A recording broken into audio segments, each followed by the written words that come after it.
Hello on this beautiful rainy day in Tokyo.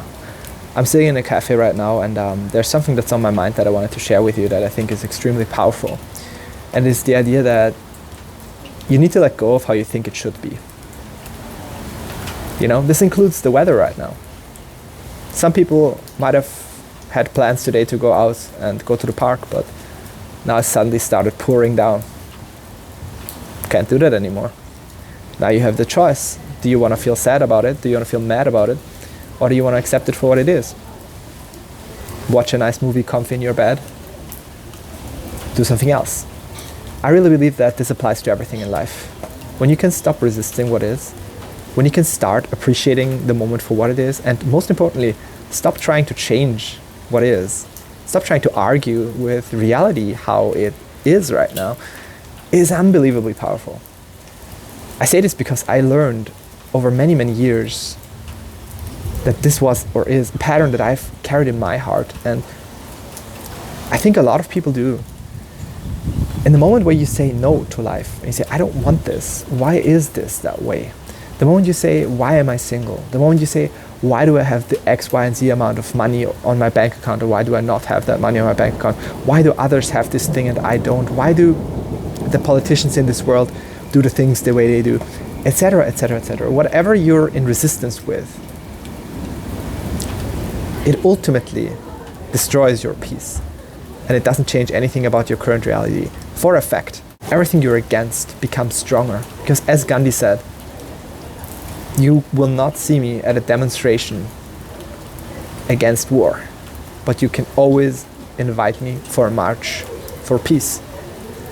And I believe what he meant with that is, our unconscious cannot distinguish between yes and no. The only thing it recognizes is the thing that you say, the energy behind that.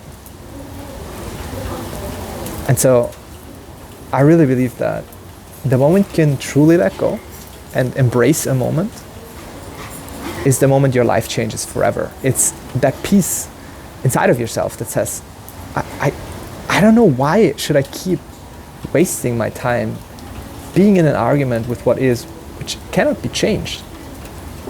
And so I'd really invite you to go on a journey of self-discovery and ask the question, how would your life look like if you stopped resisting what is? Yeah, but I want to have that job. Okay, that's fine. Yeah, but I want more money. Okay, that's fine. Yeah, I want them to understand this thing. Why can't they get it? That's okay. I hear you. I hear you. I think the moment this shifted for me was when I realized that life will always have struggle. And I know everyone says that, and I had a very hard time accepting this, and I dismissed this. So maybe you can hear me because I really don't say this lightly. When I heard that people were saying, like, you know, life is always going to be hard, so expect challenge, embrace challenge, and grow from it, I was just like, yeah, great, that doesn't help me. That doesn't sound very motivating, does it? But I think what they really mean is play the opposite scenario. What would a world look like in which where there was no struggle? What would your life look like if everything just always magically worked out? You always got what you want and exactly what you want. And I know this is a very exaggerated example, but really think about it, because that's what you deep down want when you're in resistance with what is. You want life to look how you want it to look like. You want it to feel how you want it to feel like. You want to have certain things or people or results. But in the end, what you're chasing is a feeling deep inside of yourself. Whether it's the feeling of being good enough, which most of the time it is, or whether it's the feeling to want something to have happen because you feel a lack of that thing, whether that's money, health, love, joy, it doesn't really matter. And the moment you recognize that that's what's going on, you can also acknowledge that if everything always worked out exactly how you wanted it, how boring would life be? And I know this sounds like a judgment from a very limited perspective, but really lean into that thought experiment for a second. There's this beautiful talk from Alan Watts, I believe, where he talked about what if you could dream any dream you wanted to dream. Naturally, in the beginning, you dream everything, you'd have all your pleasures, you would do whatever. I'll leave it up to your imagination. I certainly know a couple of things that I would dream about. And you'll live everything. You'll have the perfect life. You'll have all the pleasure in the world, all the excitement, all the adventure. And then you'd be like, oh, that was pretty cool. And the next step would be, you'd be like, okay, I want something exciting now, because I'm deciding what's happening in my dreams. So now I want to know what could happen. Maybe it's unpredictable, and maybe there's some struggle, and there's some journey and some leveling up and some learning to be done. And he argues that in the end, you'd end up where you are now. You'd end up with the life you're currently having. In other words, the dream that you're currently living. Now, this might be a tough pill to swallow if you're not enjoying where you're at right now. And I'm not stating that this is true for most people or for everybody, but it certainly is true for me, I believe. And I recognize that I don't want a life without struggle. And the moment you can make that decision, and I think that's what it's really about. It's about making the decision that you don't want a life without struggle. You'd go insane. In this world of duality in which we live, in which at least I am at this current point in my life, in which rules are just always applying to me, like gravity, you know? They're just there. And in a world where you're bound to certain rules, in this world of duality, you just have to accept that there is going to be struggle. And the more you can embrace that, and I mean, as long as we are living in a world of duality, right? As long as we are bound to gravity and many other things, I do believe that that's a beautiful thing. And I think that it's about embracing the struggle. And you can only do that when you accept that what would a world without struggle look like? It wouldn't be very beautiful or interesting. The moment you can recognize that, you become free. Because now, struggle, hardship, challenge, difficulty is no longer a thing that you're victimized by. In other words, saying, God, why is this happening to me, right? Because that's what I was saying to myself for a very long time. I learned now, at this point in my life, more and more and more, to invite, to accept, to embrace, and to own the struggle. To say, okay, today I don't feel like it. I used to be like, oh, why am I feeling bad now again? I did all the right things, I ate all the right foods, I did exercise, I did my mindset, why am I feeling bad? And then nowadays, when I notice, oh, my mood's not that high, I'm just like, okay, happens. I'm human. Let me enjoy that too.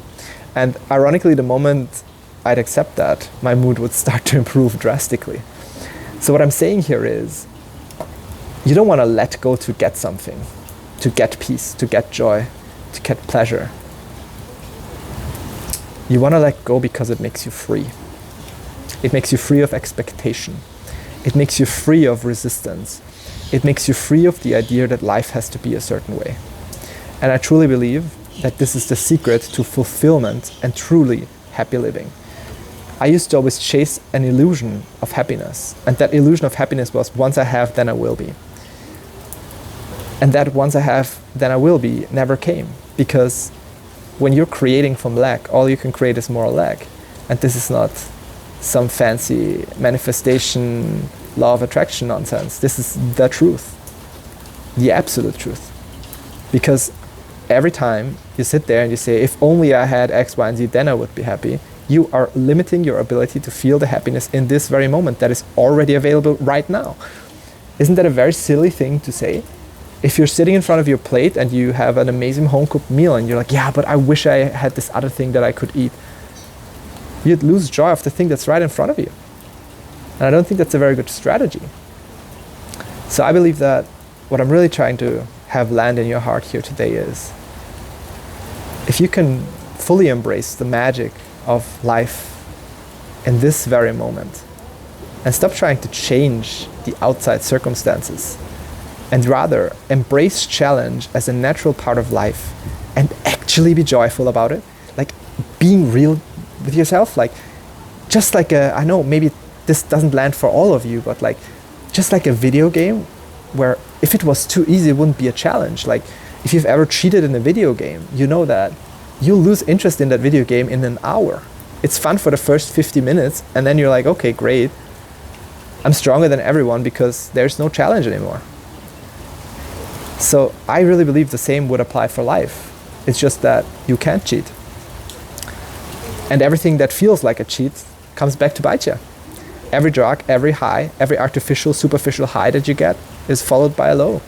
Everything that's unsustainable will eventually bite back. If you overeat, you'll have the consequences. If you take certain drugs, you'll have the consequences. If you engage sexually with people that are not good for you, you'll pay the price for that too. And I truly believe that you'll find freedom the moment you can let go. Breathe and be like, yeah, today is rainy. Yeah, today the weather is cold. Yeah, today didn't go as planned. Yeah, that relationship ended. Yeah, that person hurt me. Yeah, I'm feeling these feelings. Yeah, I'm not where my ego would like to be, where I would like to be yet. And that's okay. And the more you can truly manage to do that, the more you'll be able to appreciate this moment right now. And that's where all the magic is. I lived half my life having life pass me by. I lived half my life letting life live me, if that makes sense. I've lived half my life chasing stars that I could never reach.